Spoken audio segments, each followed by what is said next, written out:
So we're going to start with a reclining fish. I'll give you a couple of leg variations that you can work with. You can have a butterfly shape, or you can do straight legs. You can use blocks to achieve the fish pose, where one block goes underneath your shoulder blades so your chest is elevated, and the other block supports your head in some fashion. Now, I don't know if I said hi and welcome. Hi and welcome to Yin. So, sorry, I got ahead of myself. In any case, normally with the fish pose, the heart is up, the head is back. But if that is tricky, and for a lot of our necks that could be tricky, I like to keep my head slightly elevated, or you can have it so that your head is even, okay? So I'm gonna achieve all of that tonight with a pillow. So rather than use the blocks, I'm just gonna take this long pillow that I've got that's about the same height as a block, about 4 inches tall or so. And I'm gonna recline over this so that my whole rib cage is held by the pillow. I'm gonna put the bottom of the pillow about at the bottom of my rib cage. And then if I want to have my head slightly elevated, I could do that, but I'm going to probably just leave it level. Okay, so that will achieve a very similar shape to the fish. You could also take a blanket and roll it up and put it sideways, horizontally, underneath your ribs, and that will elevate your ribs also, very similarly to a fish pose. So, bottom of my rib cage, right there on that bottom edge of that bolster, pretty close. And then I'm gonna let my legs hang out straight. So this is more traditional, if that's even the right word for what we're up to, but closer to the original idea of the fish pose. But you could also put your feet together and do this little butterfly. We're gonna do a seated butterfly later where we fold over the legs. But if you want to double up on your butterfly delightfulness, you could do it twice with this one.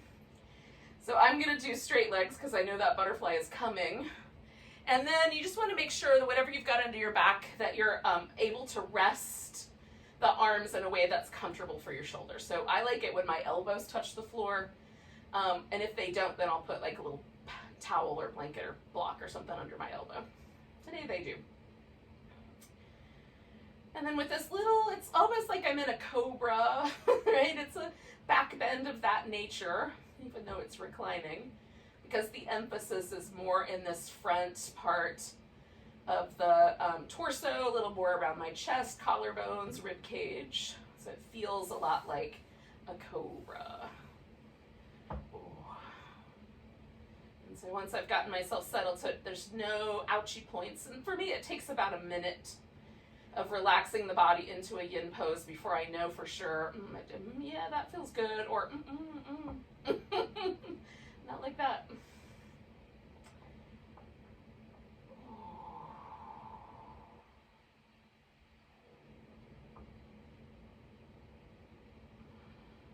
Now, if you've got, I don't play music over the internet because, well, for two reasons. One is licensing issues, and then two is that it takes a lot of data to stream both the video and the sound. So I leave the sound out of it so that the video is the smoothest possible video stream. So, but you could put music on at your house because your mic is muted. So if you want to put some music on in the background so there's something really nice to listen to, I'm going to try to be good and make a playlist for you guys every week and post it on Facebook. But if you want me to send it to you a different way, let me know at the end. Or in the comments section. I could probably link it in the comments. Oh.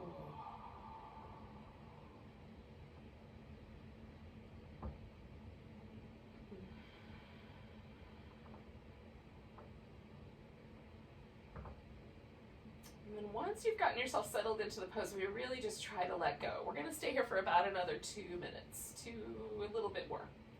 We're about halfway there. How's that? So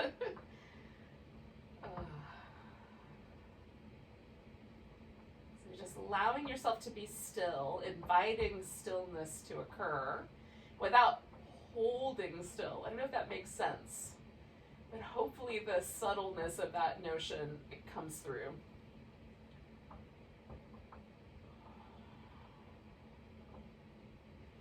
I can be still and tense up all my muscles, but what I want to do is be still and relax all my muscles.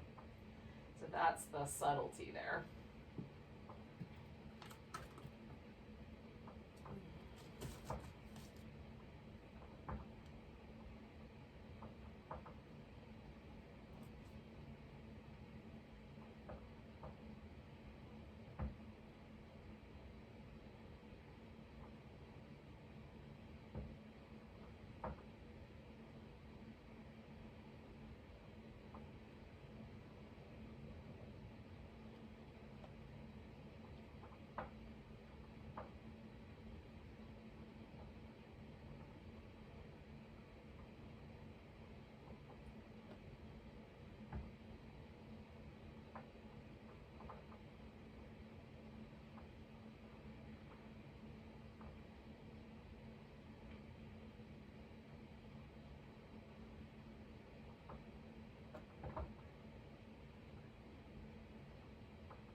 subtle changes that are starting to happen, where I can feel kind of some release happening around the front of my chest, and it's getting a little more comfortable to be in this back bend.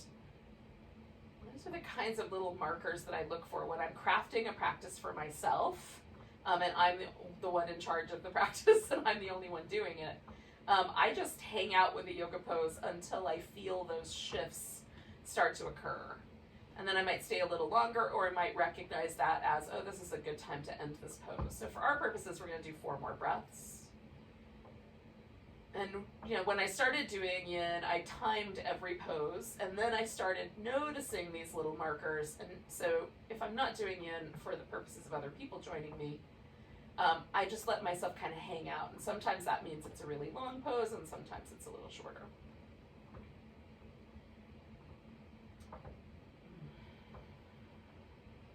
Take one more big breath.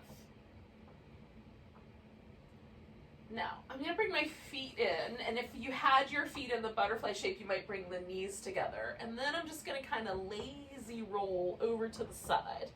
Now, you could stay laying on your side because that's a good way to prep into the pose we're going to do next. But what I prefer to do instead is to go ahead and come back onto my back and do this little massage thingy where I rock back and forth, and I might even reach up and kind of press my middle back into the ground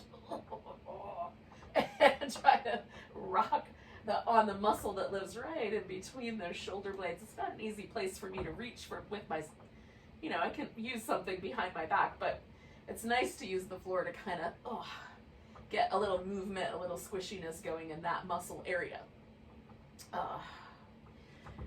Now, if you need a little bit more time there, I'm not quite ready to change poses yet, because I can feel this slight bit of shifting around my sacrum. It's just still settling. So I'm just going to do a little bit more of this windshield wipery move that I find is very helpful for sort of settling any. It's not really discomfort, but it just feels like I'm still in the back bend.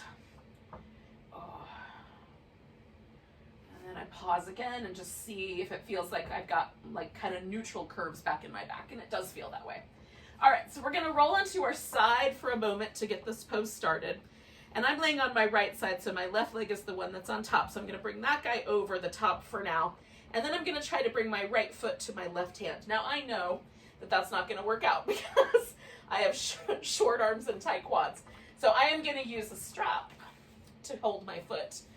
But I find most of the time that's, most of us might not need anything extra. So if you find that it's helpful to have something to reach down and hold your foot with, then do that. Okay, now you can stay like this. You can lay on your side, hold onto that foot, and kind of draw that right thigh backwards. This is the cat pulls its tail, or you can let this left shoulder kind of come back towards the ground and turn it into a spinal twist, which is my preference. So you can do either one, and then this left leg you can leave on the ground. You can grab hold of with your peace sign fingers if you're bendy enough to do it, and stretch that leg all the way out straight. You can stretch it out straight and not hold on to it. Or you can kind of let it, maybe rest out on a pillow or something, whatever you would like to do. I kind of leave mine more or less on the floor, or I will take a pillow, sort of rest it on my right thigh, and just give that leg somewhere to kind of hook over. That's actually pleasant. I'm going to leave that. And then try to let yourself relax. So now that I've got the pose and everything's in place, and I'm not doing anything that feels crummy in a knee joint or anything like that, and then I'm just letting myself relax. Now this is a little bit shorter pose. We're going to stay for about 3 minutes.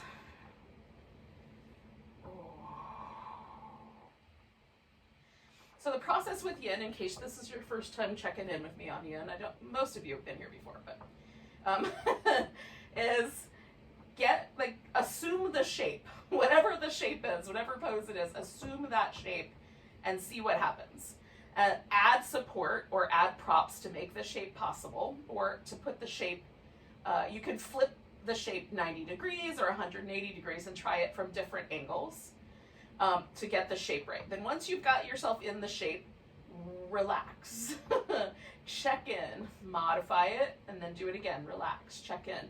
Once you're reasonably settled in the shape, then completely soften the muscle and stay for a while. Usually between 3 and 5 minutes, but that can go as little as 2 and as many as 10 or even 20 minutes, depending on the pose.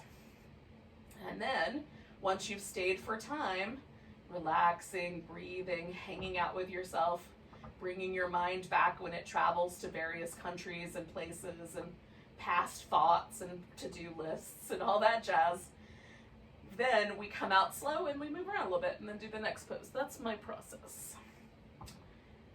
Hopefully that makes sense. So we're about halfway, maybe a little less than that. Just hanging out. So there's a little bit of traction with my shoulder here and a little bit of traction with my quads, and the quad actually softened a little bit. So I'm giving my leg just a little bit more sensation. So I brought that leg back just a notch because it felt like it could. And I'm trying to maintain the amount of pressure that I feel in my shoulder. I don't want that to go any higher because I feel it. So if something turns into, oh, I don't feel anything anymore, then try to get yourself maybe a little more expression in the pose. That's up to you, but that would be the notion. But if you still feel something, don't go anywhere yet. Stay with it. If it starts to feel like you're tensing up around it, let go. Get a little less sensation. We're in our last minute here.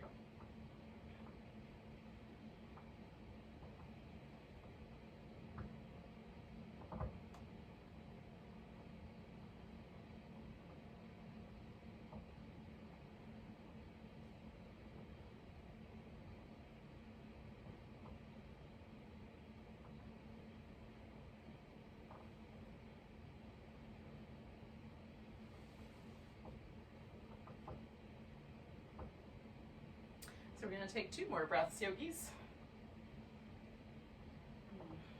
Now, the first thing I'm going to do is let go of my foot.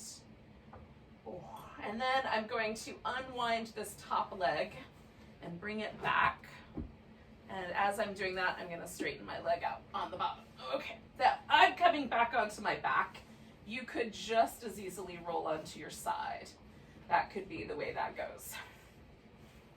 But I want to see if I can feel a difference if I just lay on my back. Like, do I sense that there's an asymmetry created by the pose, and where are the places that feel like they are a little bit nicer, and where are the places that feel a little bit weirder? Like, is there any pain? If there's pain, I want to definitely try something a little different next time to make sure that I do things in a way that's not going to hurt me, but going to help me instead. Okay. I also like to give if anytime there's been a twist, I like to give my spine at least 30 seconds to kind of change back, move the fluid back where it belongs. Okay, so I've got my other leg lassoed here. And rolling onto my left side and putting that right foot over the top, and then bringing this left foot as close as I can, or as close as I care to my hand. Again, I can lay on my side just like that, and that could be my pose. Or I can roll the torso back to the ground and create that twist. And this leg can stay where it is, or you can do any of those little variations on a theme. And we spend this first little bit kind of shuffling ourselves into place. And then the rest of the time, hanging out, observing the pose as it changes. And by that I mean the body. Observing the body in the pose as it changes.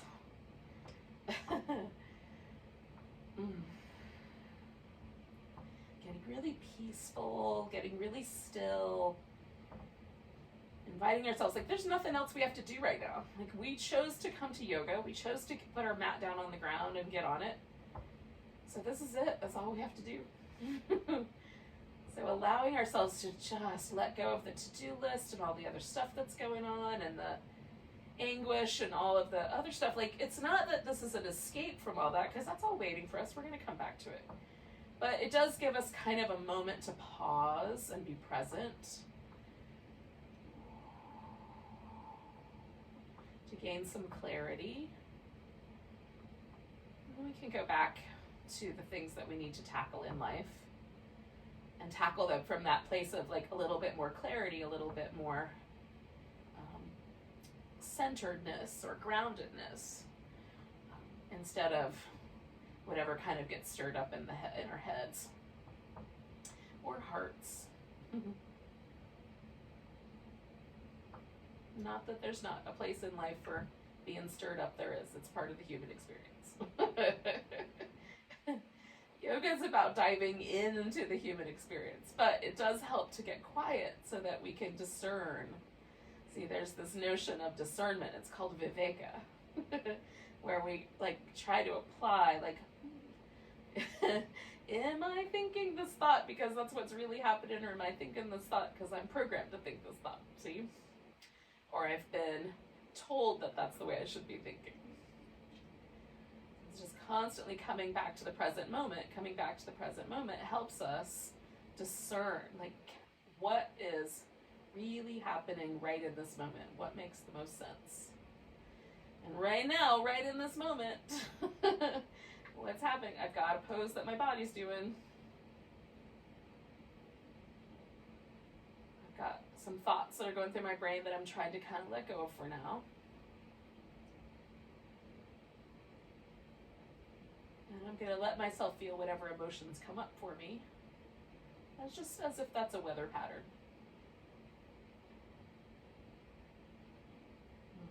So we're about halfway. I'm also noticing when tension develops, like, does my jaw get tight? Do I start to squeeze anywhere, like my glutes or my shoulders? Those are indications that I'm too far. I've gone over the edge.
So we're going to take a big breath. Go with a big sigh. And then we're going to slowly unwind the pose. So first thing I'm going to do is let go of my foot. And then I'm going to like unwind this whole situation nice and slow.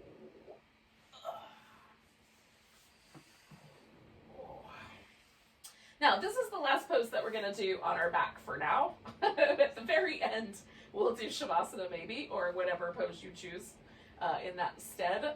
So take your time, but eventually what's going to happen is we're going to sit up. So again, I kind of give myself at least like 30 seconds or 45 seconds for my spine to kind of adjust. I like feeling like I'm letting my body kind of settle a little bit. And then, like if you want to do some cat-cow kind of movements or some downward dog or something a little more dramatic, you could do that at this point. I try to keep myself very yin-like when I'm practicing yin. A little bit of movement is good.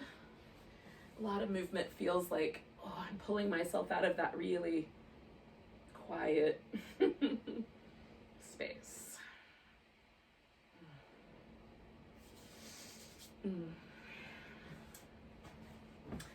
Now, for the seated poses, it can be really helpful to sit up on the edge of a blanket. Even though when I sit on the floor, My pelvis tilts in a neutral way. I've got a neutral curve in my low back. I've got the neutral curve in my upper back, neutral curve in my neck. I've got no kind of torquing or anything. It still feels nice to sit on the edge of a blanket. So I'll invite you to try it if you have an extra blanket for that purpose. And if in the event your pelvis tends to either lean backwards or lean a little too abruptly forward, see if the blanket underneath your hips helps, right? Creates that kind of stability. Now we're gonna put the feet together like little butterfly wings, and I'm kind of sending my hips back behind me here. Oh, I fold forward and then lift up a butt cheek and lift up a butt cheek so that there's no flesh in my way, like gets the bones back where they want them to be. Nothing's hanging onto the floor like a grippy, with a grip. Okay, so then I'm gonna take and fold forward. Now you can build up all kinds of structures and support to kind of hang out with. You can hang out just, you know, just you. I like to have a little bit of support under my knees, so I'm gonna take this blanket and kind of tuck it in on both sides and leaving a little bit, because this is a really thick blanket, I have a lot to work with.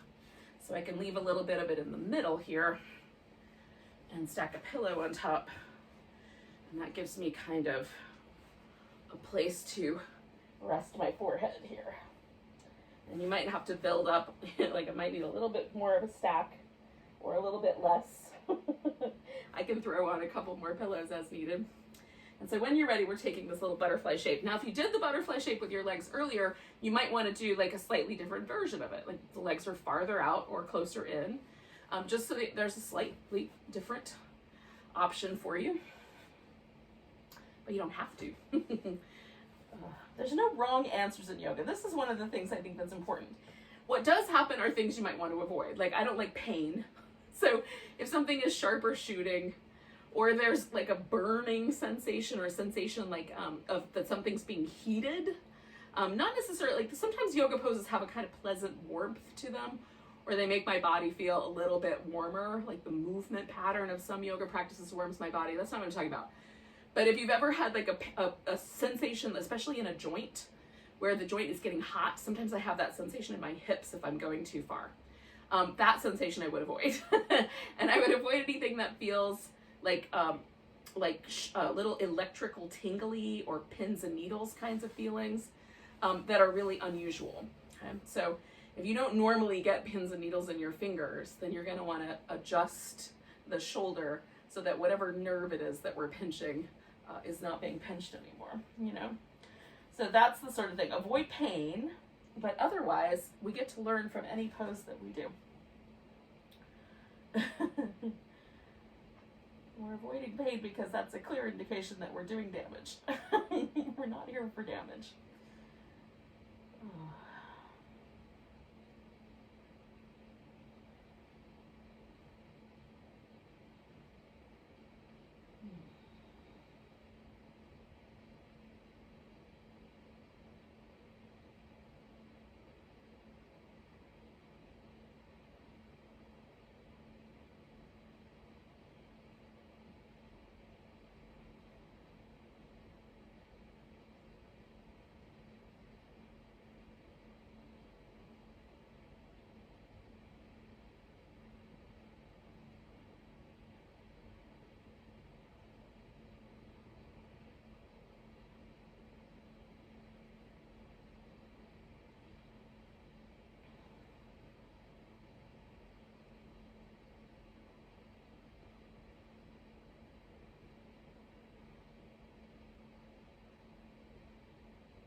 Now we're going to stay for another minute, so I'm just going to turn my head the other way because I've been laying with my head turned my most comfortable way, but I'm going to just switch it up for this last minute that we're going to spend with this pose.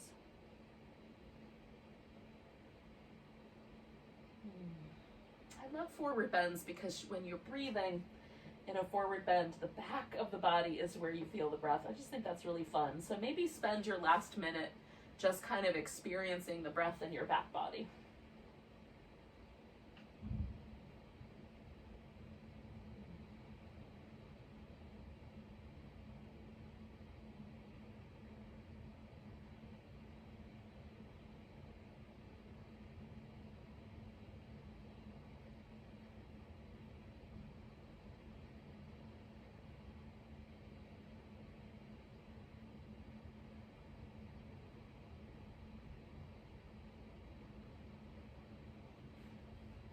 So we're going to take 2 more breaths.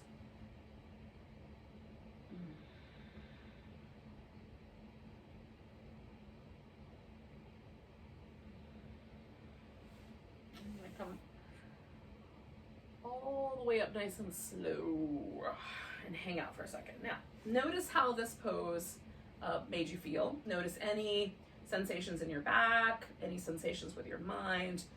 I find forward bending poses very grounding and calming.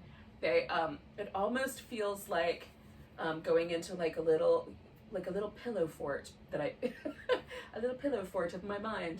It's very soothing to me, but not everyone experiences them that way, and some of us might experience some lower back discomfort that makes them not as worth the time we might spend with them. So we're going to do 1 more forward bend if you're a lover of forward bends. And then if you are not a lover of forward bends, you could do this version by laying on your back with your legs up on a wall or up on a couch or up on a bed, so that you have a V with your legs and your spine is allowed to just kind of hang out in neutral laying on the floor, okay? So that's an option if you have any of that handy nearby. I have a couch here. I could very easily put my butt right up against the edge of the couch and just rest my legs up on the cushions. I am not bothered by forward bends. I love them, so I'm going to do it this way, but you can do it either way. Now, as far as the width of the legs go, if you choose to do either the one up on the couch or the one on the floor, you can have the legs really, almost nearly touching, like they can be quite close together, or they can be quite wide apart, or somewhere in the middle. I try to go, just pick based on what I want for the day. And for tonight, I'm gonna go kind of in the center of those 2 ideas, not all the way together, not as wide apart as I can, but somewhere in the middle of that. And again, I'm sitting up on the edge of this blanket, but for this pose, I'm gonna scooch right to the very, very edge so that it tilts my pelvis a little more forward. And then I'm gonna build a little Stonehenge of yoga props so that I don't have to lean too far forward or strain to bring myself to the ground. Now, some people, it's not a strain. They can just put their belly and face right on the floor and off they go. For me, I can get my elbows to the ground, but I really have to go to my edge. And maybe I would suggest past my edge because I can feel it now. And then if I get my elbows all the way to the floor, I really feel it. And it's just a little too far. It's just a little more than I want. So somewhere in between feels nice. So again, legs up the couch or up the wall or up the bed, up the credenza, whatever you got. I mostly just like to say the word credenza. I don't even know for sure if I'm using it correctly. But it's a delightful word. Oh. And then we settle into the pose, try to kind of find a position that feels nice. I'm making like a little basket for my head with my hands so that my neck stays in a more neutral position. That feels really lovely. And then I'm resting my legs really with a lot of like conscious awareness of trying to let the muscles in my legs go. I have over the years habituated myself to really activating the legs when I do a shape like this. So just reminding my body we're doing the softer version tonight.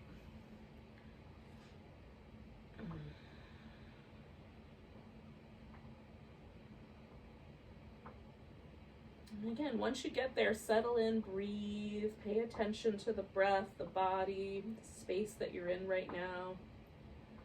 Just be part of your environment. Allow yourself to be still, present, completely aware within the context of your space, your home, your room, your head space tonight, your heart space tonight, whatever it is, we're just present for all of that. Allow it to be part of our experience, and then, you know, maybe it shifts. Maybe we invite some peace into our world as well. And I invite that by relaxing.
So we're in our last minute here, yogis. And again, I'll invite you to notice the breath in the back body.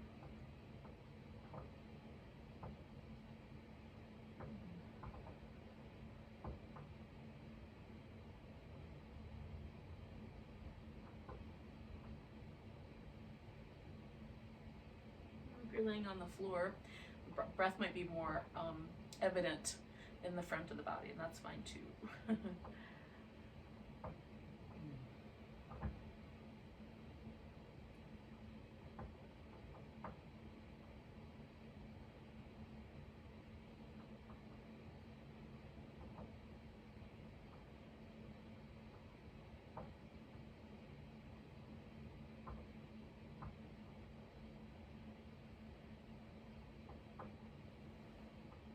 So we're going to take 2 more breaths.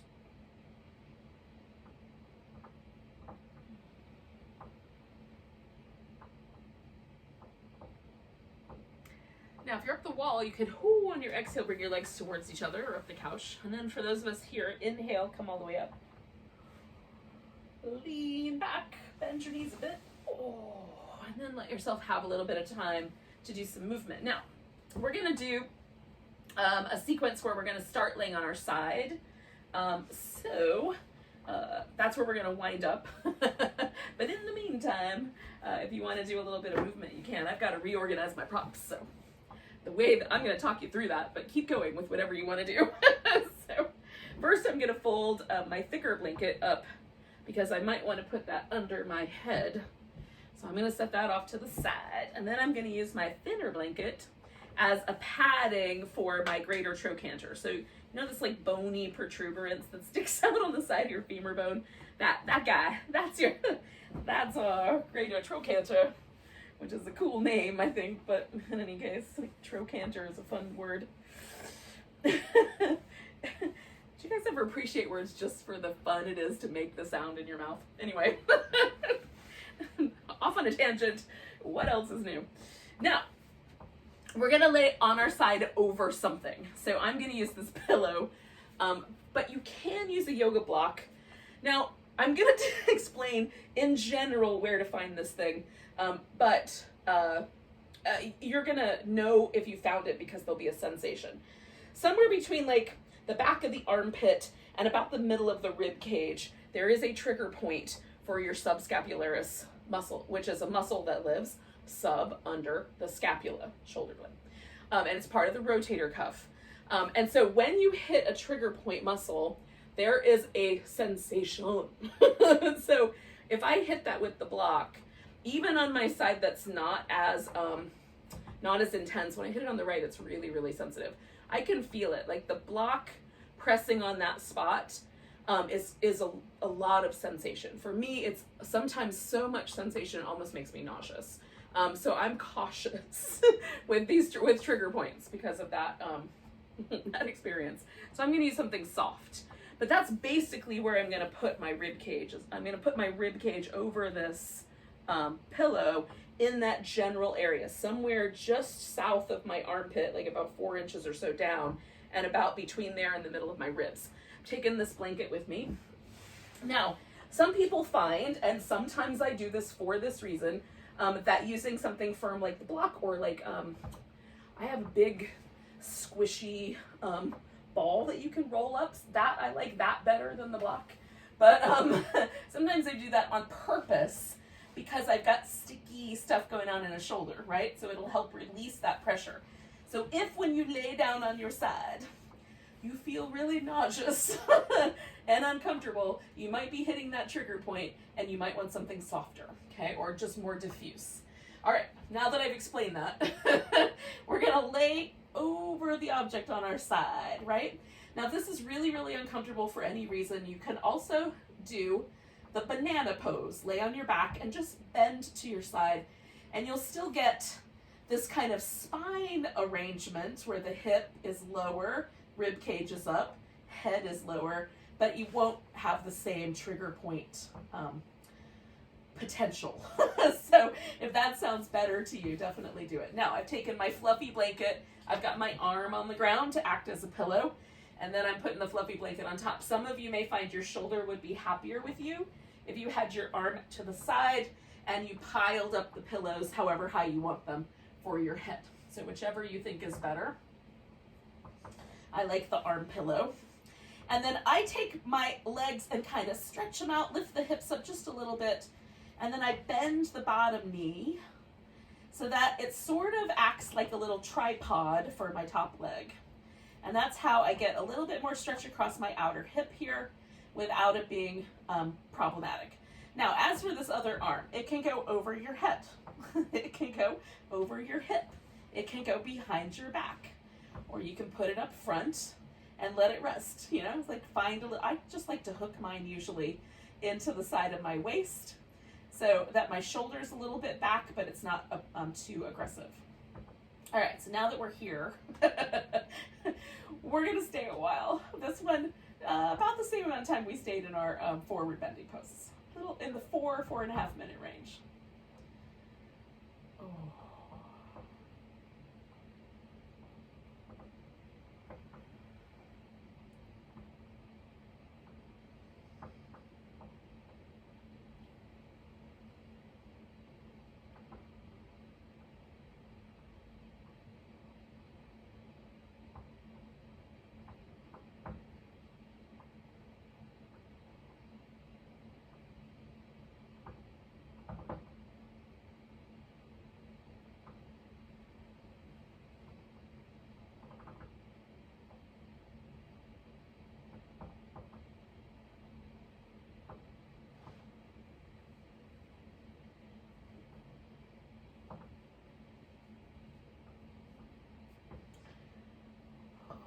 So I was just finding like there was a tiny little bit of gripping with my hip just because I was holding it in a funny way. So I'm just finding, because I became aware of it, I'm just letting myself relax that little, it's probably my gluteus medius, frankly. Just relax that muscle there.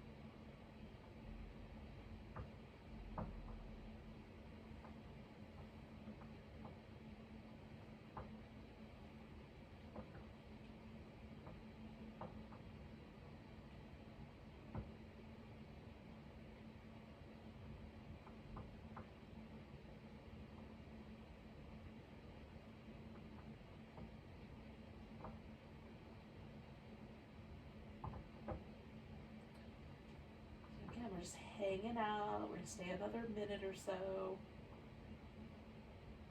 Just kind of feeling our way into letting go as much as we can inside this shape.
Just got a couple more breaths to go, and I'm going to take my arm that I've had up over my hip and stick it in front of me for a moment. And then I'm going to bend my knees and swing my legs out so that they're kind of straight out in front of me, so I make an L right there at my hip. Because all I'm going to do is push myself up until I'm on my butt. Now, I'm going to just clear my mat a little bit because I'm going to come to a sphinx. So before we do the other side, we're going to take ourselves into a little sphinx. Now, the sphinx might feel a little too intense. And if it does, you could do the crocodile where you stack up your arms and either rest your forehead or your chin. If it feels okay to hang out with the sphinx, put your elbows slightly in front of your shoulder and slightly closer together than shoulder distance. See if that works. You might have to experiment a little bit. And then we'll just let the legs kind of stretch out and relax behind us. Now we're going to just stay here for a couple minutes, just 2 minutes. This guy's a shorter pose. And then we'll do our other side.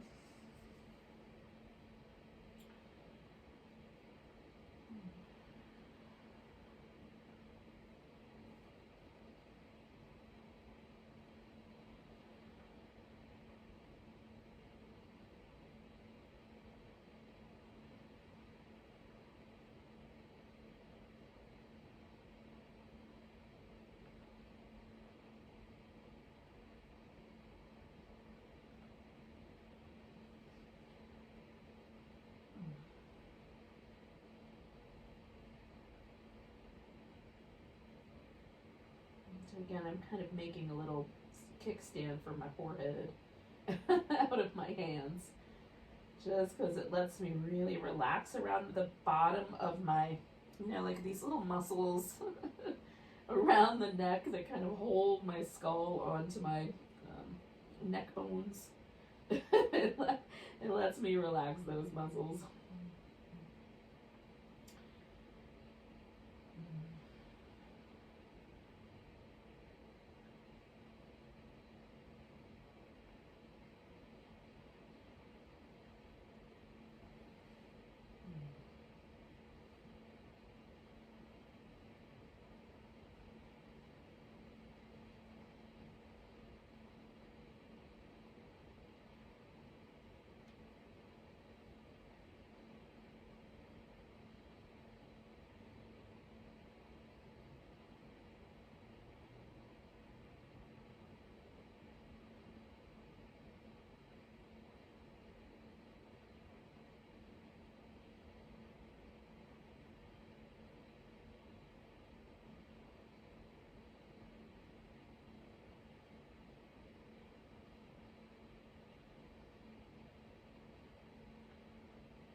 Now, I'm going to let myself kind of set up for the other side. Now, rather than, what I would do if I were not talking to you guys, is I would just roll, right? I would go ahead and put the props and roll the other way. But since I'm talking to you guys, and I want to keep, you know, winking at you, making little eyes at you, I'm going to set myself up, still facing you guys on the other side.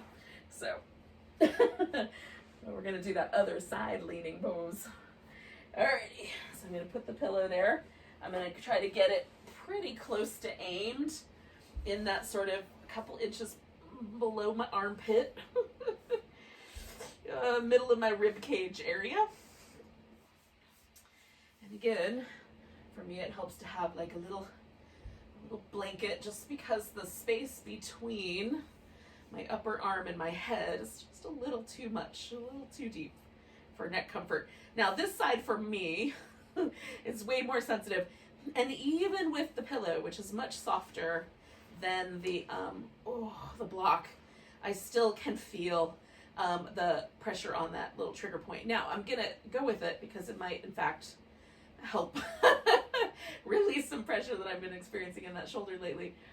But if it's too much, like I say, if you start to feel nauseous or you feel really uncomfortable, by all means change the pose. And you can change it either by adjusting where the position is, like you move yourself a little further along or down on the pillow, or you can, you know, make it a little softer, throw a blanket over the top, or you can do the banana pose. So either staying in the pose but making it nicer, or switching it around. Okay, and then we'll hang out here for a bit.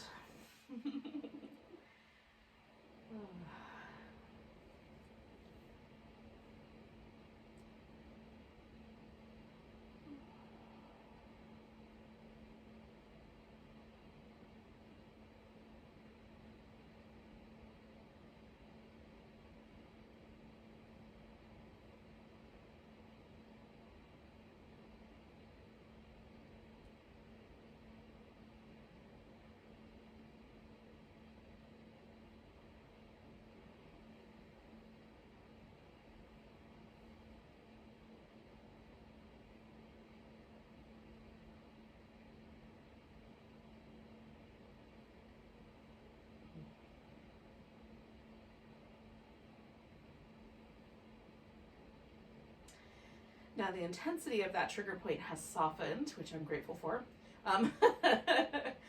So I'm happy with that. I'm fine letting go, relaxing, and allowing everything to kind of settle as it is. But if for any reason, like you were after the trigger point, then you might, if it settled too quickly, you could use something that's a little more firm, like a yoga block or a foam roller or something like that, underneath that area, to create a little bit more resistance, a little more pushback against you.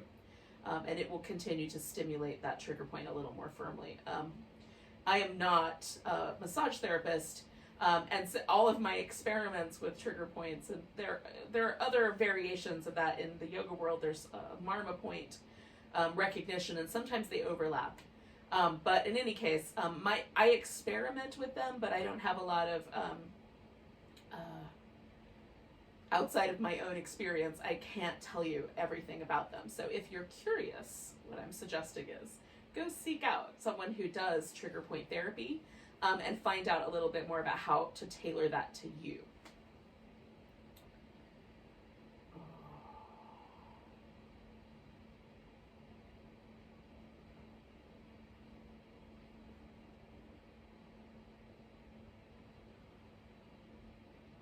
About halfway through here, we're going to stay a wee bit longer.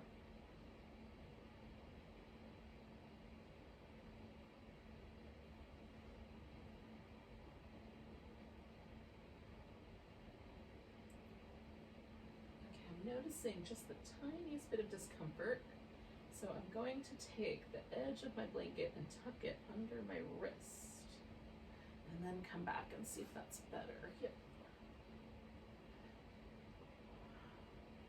So I have what's called a carrying angle in my arm, and some of you might have it too. So if I hug my upper arm towards me with my palm facing forward, my lower arm will not touch my hip. My bone is stuck in that position. This is called a carrying angle. And it is an angle that, scientists think is evolved because we were, for some reason, our ancient ancestors had to carry things and they didn't want them to slap into their thighs all the time, right? So I've got a big, imagine if you will, a big bucket of milk hanging from my hand here. I wouldn't want the milk to slap into my thigh every time I took a step. So nature evolved me to have my elbow bend at an angle so that my hand would hold whatever that was away from my body. That's a carrying angle. And as such, sometimes with poses like this where I'm laying on my arm and my right one has a slightly more dramatic angle than my left elbow, my wrist doesn't want to lay on the floor, right? And so by making my wrist lay on the floor, it was causing some trouble for my elbow joint. So if you feel discomfort in your body, even if it's not a place where you think, you know, am I supposed to be feeling that in that spot? Go ahead and play with some support and see if you can make sure that you take care of all your joints. Joints are really important. We want there to be a mild amount of pressure on the joints of the body, but in yin practice, but we're not trying to overdo it. Mild pressure helps us get the stimulation to hydrate the joint. A mild amount of pressure helps stimulate the cells that produce hyaluronic acid to pull fluid to the joint so that it makes the joint a little more lubricated. It encourages synovial fluid production, that kind of thing. That we want, but we don't want to go too far. Now, all of that chit chat, and we're inside of our last minute here. We probably got about 30 more seconds or so.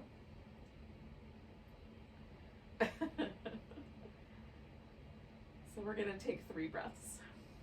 Now, I'm going to take a big breath. Ooh. And then with my next breath, I'm going to bring my arm up front. Ooh.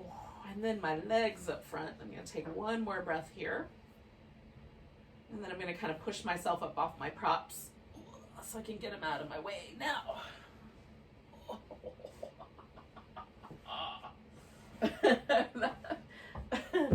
One side is always a little more dramatic than the other.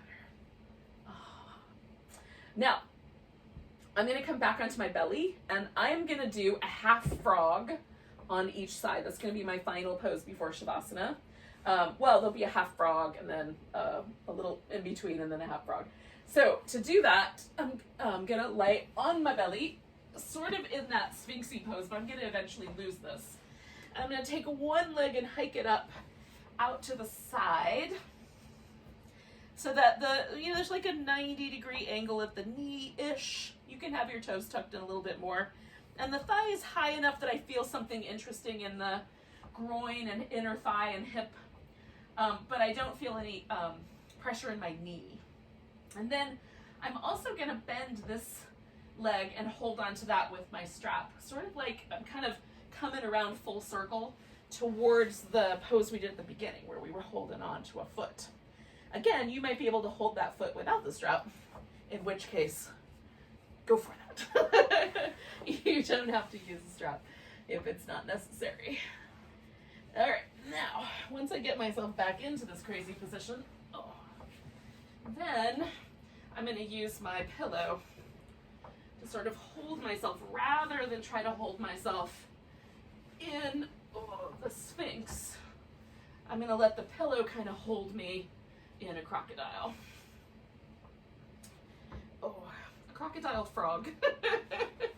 Should probably come up with a single animal that represents all of that together. Like, what's the animal that would be like if a frog and a crocodile had a baby?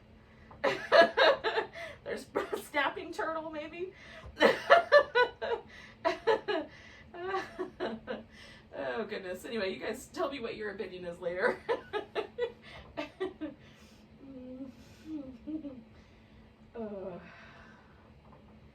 So we're relaxing into the shape. Now you can have this leg, the back leg, you can have that all the way out straight. You don't have to hold on to it.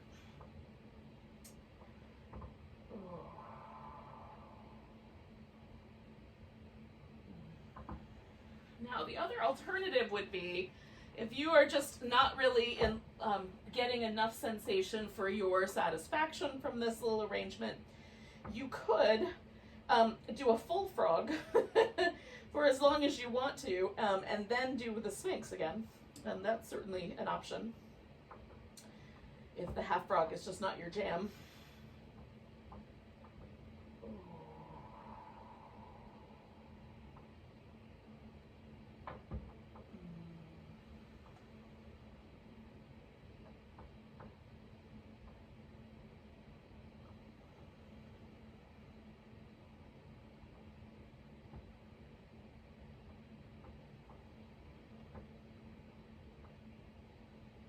This has become one of my favorites, my favorite yin poses.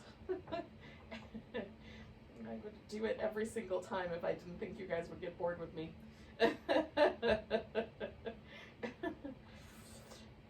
might have done it a lot during the pandemic, so let me know if it's been too much.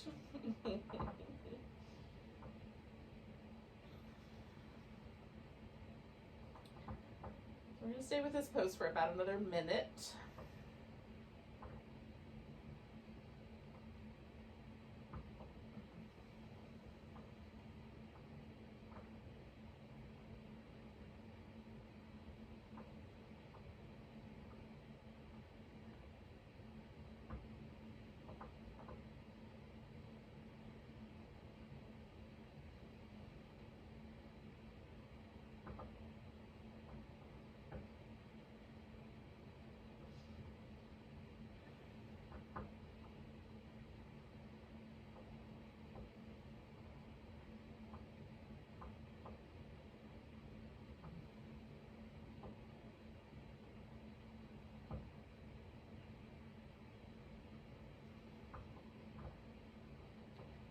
All right, yogis, we're going to take 2 more breaths.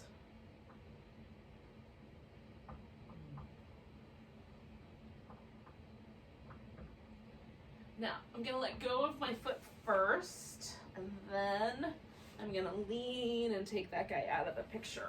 Now, I like to just sort of lay on my belly and windshield wiper my legs, but for you, if it's helpful, you could do like some child's pose or even more of a kind of downward dog sort of thing so that you can get your, a little bit of movement that you like. So for me, this is kind of enough. It's this little wet back and forth thing.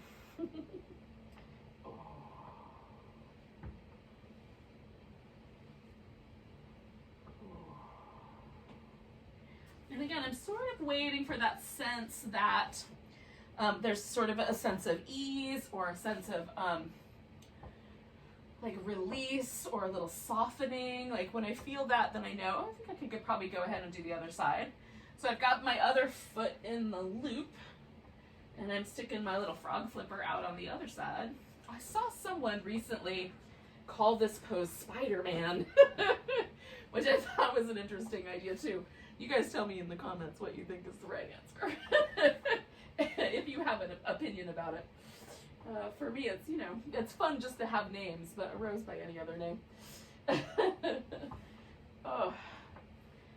And then again, let yourself settle into the pose.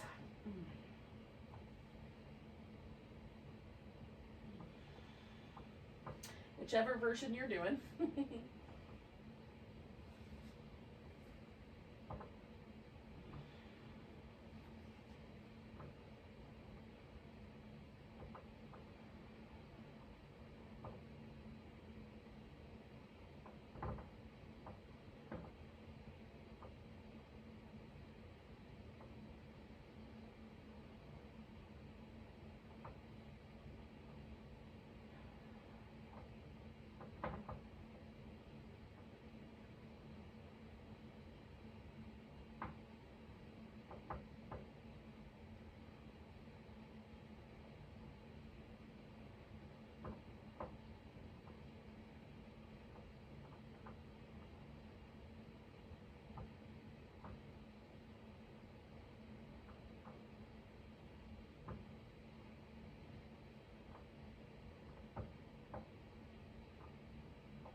About halfway through here, yogis.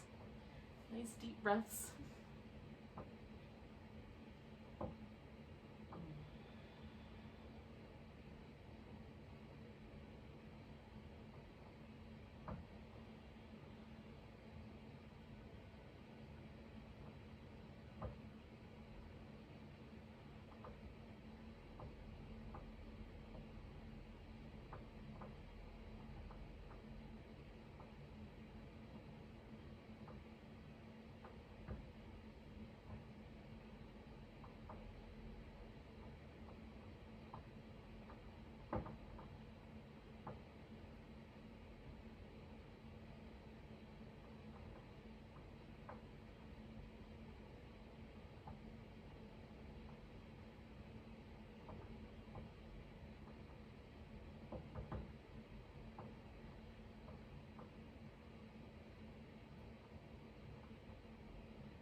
hummies. We're inside of our last minute here.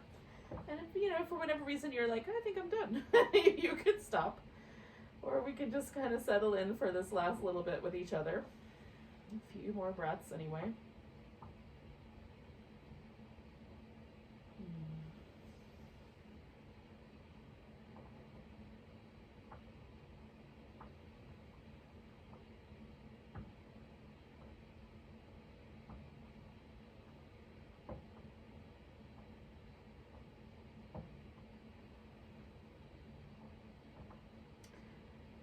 Now, I'm going to take one more breath. And then I'm going to let go slowly. Oh. So I'm letting go of that foot first. And then kind of leaning. And letting go of that leg. And again, I don't want to go anywhere right away. I'm just going to kind of let myself unwind. Child's pose sometimes feels really nice. So if you want to do that, you could do that.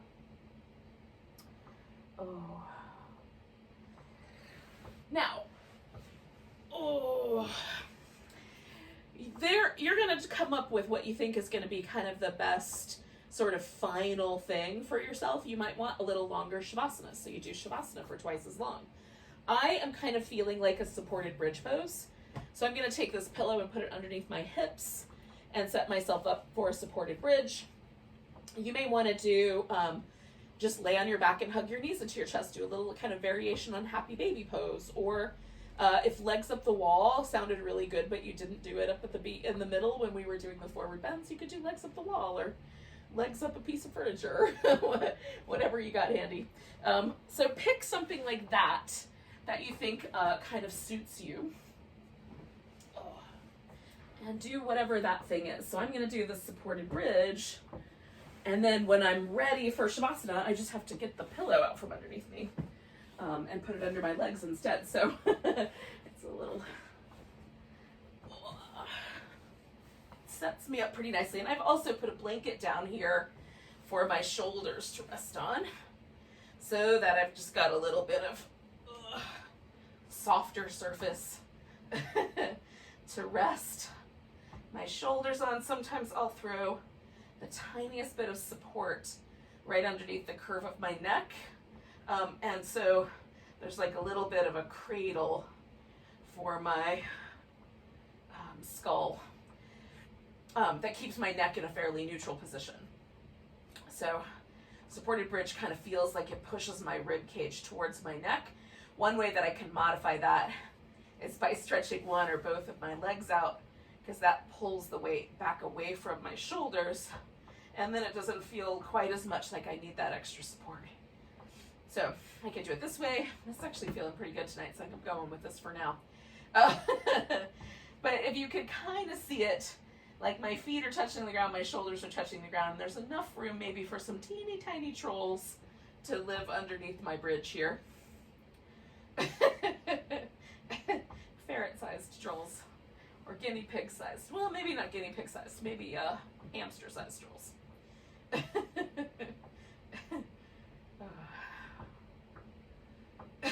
Luckily, not the kind of the internet variety.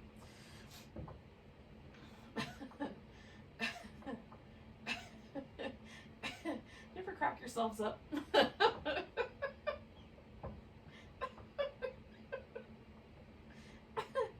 Even that funny, but I think I'm hilarious. That's really all that matters.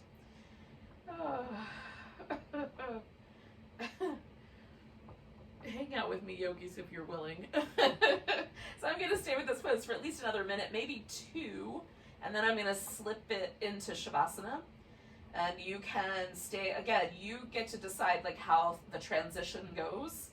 If you're doing something that's a little bit more maybe you're already in shavasana, or you're doing something like legs up the wall, you could do instead of shavasana. You don't have to do corpse pose, because that one's so nice.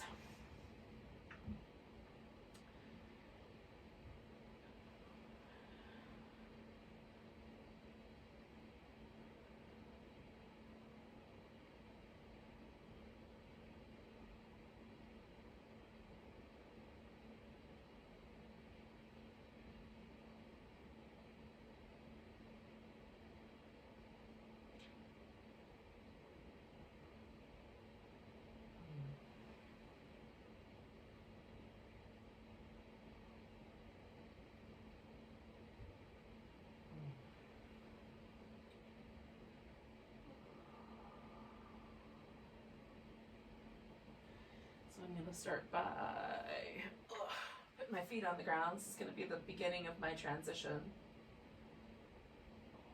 And all I really have to do is slip this dude out underneath my legs. So I'm just going to lift my hips enough to scooch him down. And then my legs can go right over top of that. And I'm going to add a blanket. And so just when you're ready, ease in if you're going to do this version with me.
Whatever final pose you've chosen, again, allow yourself to really let go, really allow the body to become very still, allow the mind to become as still as possible, and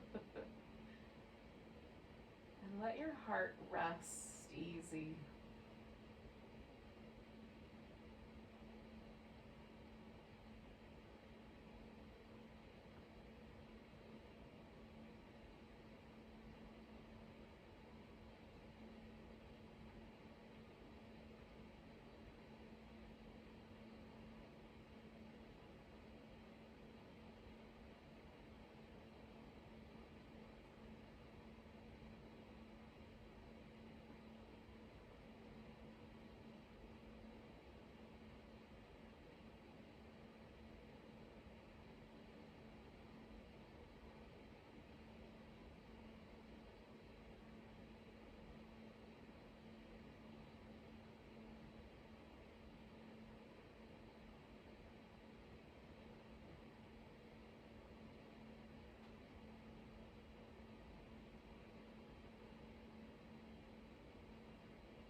Yogis, we're not going to go anywhere yet, but we just are going to return some awareness to the breath.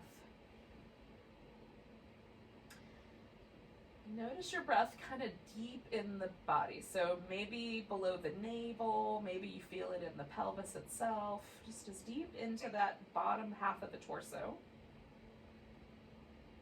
As the breath reaches, and notice the sensation of the inhale and compare it to the sensation of the exhale.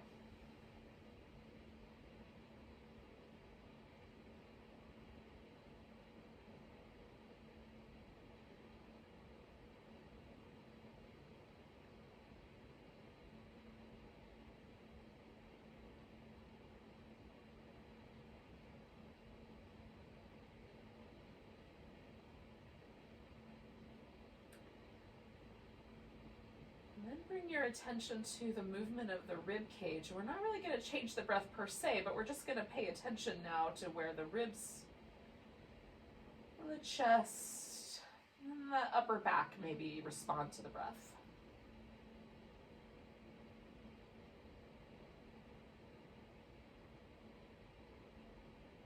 Again, just notice the texture or the sensation of the inhale compared to the exhale.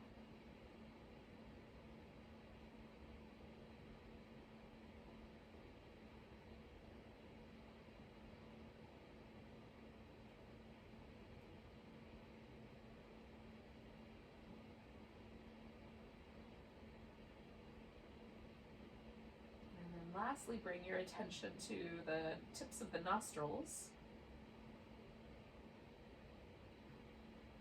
And notice if there's a difference in the sensation of the inhale versus the exhale.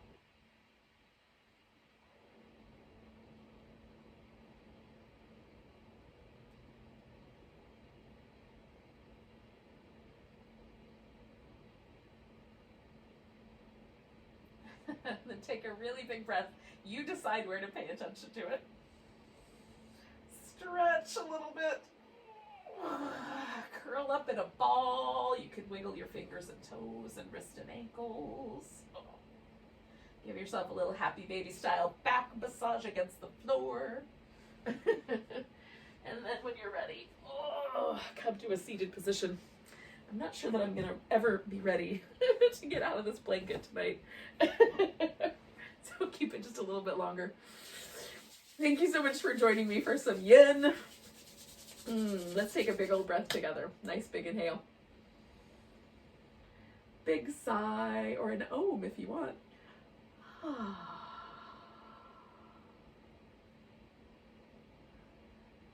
And then have a great night or day, whatever time you're watching this. Namaste.